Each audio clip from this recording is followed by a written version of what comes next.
Yeah, good evening everyone. This is the videography of friction chapter of class 8th from Living Science book.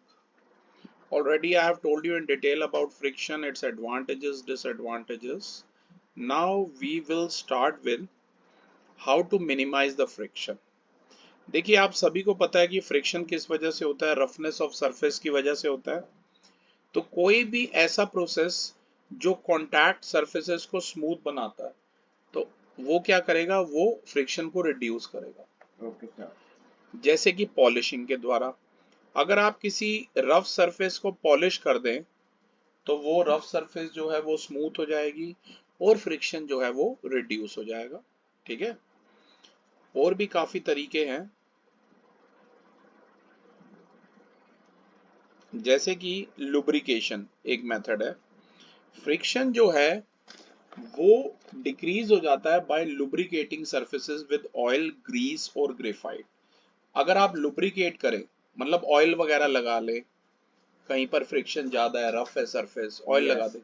जैसे कई बार हमारे gate की जो, जैसे gate बंद करते हैं ना, जो कुंडी है वो कई बार मैंने देखा है क्या हो जाता है, रफ हो जाती है ज्यादा, तो हम उस पर ऑयल लगा सकते हैं जिससे वो स्मूथ हो जाए। हाँ, स्मूथ हो जाए। जैसे बाइक वगैरह में भी ऑयलिंग, ये सब ग्रीसिंग, ये सब करते रहते हैं। आपकी साइकिल की चेन रफ हो जाती है, ग्रीस लगाया जाता है उस पर। ठीक है, ऐसे ग्रेफाइट भी आप लगा सकते हैं। ग्रेफाइट कार्बन का ही एक एलोट्रॉप है।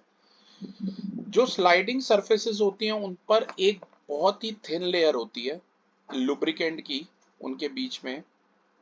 तो जो फ्रिक्शन होता है उन सरफेसेस के बीच में और लुब्रिकेंट लेयर के बीच में वो काफी कम होता है। ग्रेफाइट को यूज किया जाता है as a lubricant in machines, जहां पर जो मूविंग पार्ट्स होते हैं वो काफी हाई टेम्परेचर अचीव करते हैं।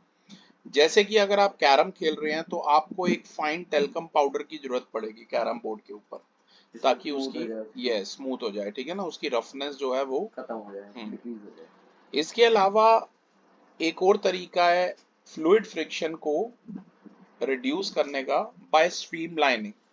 अब स्ट्रीमलाइनिंग क्या होती है, देखिए कई ऐसे फ्लूइड है जैसे कि वाटर या एयर, वो भी फ्रिक्शन एक्सर्ट करते हैं ऑब्जेक्ट्स के ऊपर ताकि वो थॉरो मतलब मूव कर सके प्रॉपरली। तो जो फ्रिक्शनल फोर्स है जो फ्लूइड एक्सर्ट करता है ऑब्जेक्ट के ऊपर, उसे क्या कहते हैं, ड्रैग। अंडरलाइन कर लीजिए अपनी बुक में कि जो फ्रिक्शनल फोर्स है जो एक्ट करता है, फ्लूइड में दोनों आ जाते हैं, गैसेस भी आ जाता है और लिक्विड भी आ जाते हैं। तो एक्सर्ट करेगा ऑब्जेक्ट के ऊपर, उसे कहेंगे ड्रैग। तो ये डिपेंड करेगा नेचर ऑफ फ्लूइड के ऊपर, शेप ऑफ ऑब्जेक्ट के ऊपर, स्पीड ऑफ ऑब्जेक्ट के ऊपर with respect to the fluid. Friction जो है काफी मिनिमम होता है अगर शेप स्ट्रीमलाइंड है। आपने देखा है ना, बोट्स वगैरह की शेप स्ट्रीमलाइन बनाई जाती है, कई कार्स की शेप भी ऐसे स्ट्रीमलाइन बनाई जाती है ताकि वो एयर को कट करके इजीली आगे मूव कर सके। ठीक है, फ्रिक्शन मिनिमम होगा अगर शेप स्ट्रीमलाइंड है, और वो राउंड हो जाएगा in front end narrow at the back. Nature ने बर्ड्स, फिशेस, इन सबको स्ट्रीमलाइन बॉडीज ही दी हैं। एरोप्लेन की बॉडीज, मिसाइल्स की बॉडीज, रॉकेट्स की बॉडीज, कार की बॉडीज, इन सबको स्ट्रीमलाइन बनाया जाता है ताकि फ्रिक्शन रिड्यूस हो सके एयर का। इसी को हम एयर रेजिस्टेंस भी कहते हैं। शिप्स जो हैं उनकी स्ट्रीमलाइन शेप होती है ताकि फ्रिक्शन रिड्यूस हो सके वाटर के साथ। इसके अलावा अगर आप व्हील यूज करेंगे और बॉल बेयरिंग यूज करेंगे, राइट, तो भी आप फ्रिक्शन को रिड्यूस कर सकते हैं। जैसे कि अगर कोई स्फेरिकल या सिलेंड्रिकल ऑब्जेक्ट है जो सरफेस के ऊपर रोल करता है, तो रेजिस्टेंस जो एनकाउंटर करता है, वो फेस करता है, उसे कहते हैं रोलिंग फ्रिक्शन। तो resistance that an object encounters when it slides over a surface, उसको कहते हैं स्लाइडिंग फ्रिक्शन। ठीक है, ये स्लाइडिंग रोलिंग आपने देखा। स्लाइडिंग जैसे कई बार नॉर्मल तरीके से चीजों को उठाना मुश्किल होता है, उसे स्लाइड करोगे तो इजीली ले जा सकते हो, और रोलिंग फ्रिक्शन में और इजीली ले जा सकते हो। आप ये एक्टिविटी अपने सिलेंडर के साथ कर सकते हो। इस बार सिलेंडर वाला जब देने आया ना, तो देखना कि वो कौन से टाइप के फ्रिक्शन को यूज कर रहा है। वो अधिकतर रोलिंग वाले को यूज करते हैं। ठीक है ना, रोल करके लाते हैं। It is easier to roll an object than to slide it. किसी भी ऑब्जेक्ट को रोल करना ज्यादा आसान होता है उसे स्लाइड करने के बजाय। रोलिंग फ्रिक्शन जो होता है वो लेस होता है देन स्लाइडिंग फ्रिक्शन। इसी वजह से जो व्हीकल्स होते हैं उन्हें कैसे इक्विप किया जाता है, उन्हें व्हील्स के साथ इक्विप किया जाता है, क्योंकि आपने देखा होगा लगेज जो आप कैरी करते हैं उनमें भी कई बार व्हील नीचे लगाए जाते हैं ताकि रोल कर सके हम उस वेट को, राइट।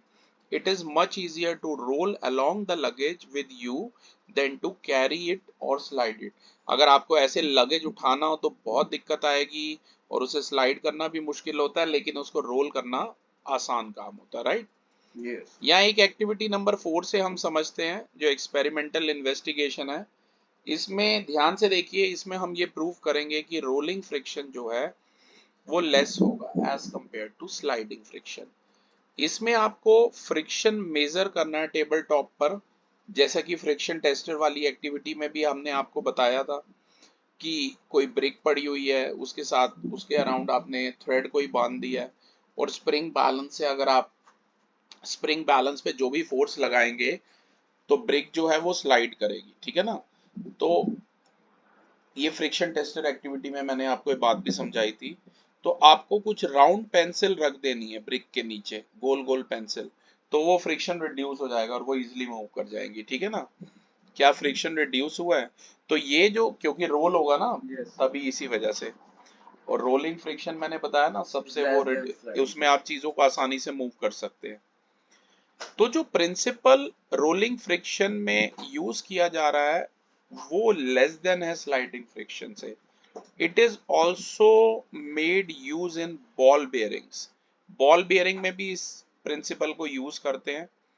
बॉल बेयरिंग के अंदर क्या होता है, स्टील की बॉल्स होती हैं या रोलर्स होते हैं, ये व्हील में और कार के एक्सेल में फ्रिक्शन को रिड्यूस करने का काम करते हैं। अधिकतर जो मशीन्स हैं जिनके मूविंग पार्ट्स हैं वो भी बॉल बेयरिंग यूज करते हैं, लेकिन ऐसा पॉसिबल नहीं है कि हम फ्रिक्शन को बिल्कुल ही जीरो कर लें, क्योंकि कोई भी सरफेस पूरी तरह से स्मूथ नहीं हो सकता। अब क्वेश्चन आता है दिमाग में कि अभी तो ये हमने रिड्यूस किया, अब फ्रिक्शन को इंक्रीज कैसे करेंगे।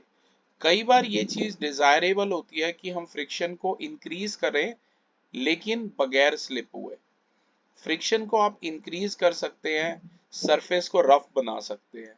आपको पता है टायर्स के डिजाइन होते हैं और पैटर्न होता है, उन पर ग्रूव्स होते हैं सरफेस पर ताकि फ्रिक्शन इंक्रीज हो सके रोड के साथ, जिसकी वजह से स्लिपिंग ऑफ टायर्स एक वेट रोड पर पॉसिबल ना हो पाए, ठीक है ना।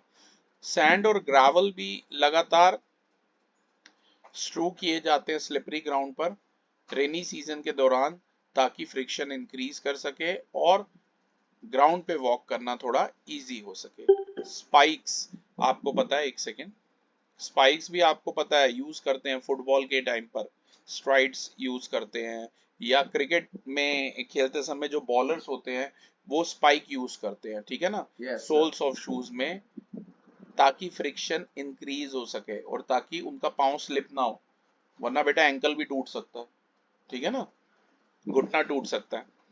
जिम्नास्टिक जो होते हैं वो एक कोर सब्सटेंस अपने हैंड्स पे लगाते हैं पाउडर की तरह, आपने देखा, ताकि उनकी ग्रिप अच्छी बन सके, ठीक है। बेसिकली वहां पे कोई फ्रिक्शन लेस नहीं होनी चाहिए, ठीक है, स्मूथ होना चाहिए, राइट। तो क्लास ये जो थी इसमें हमने वीडियोग्राफी की आपके फ्रिक्शन चैप्टर की, जल्दी वीडियो ये हम अपलोड पे लगाएंगे। Thank you everyone.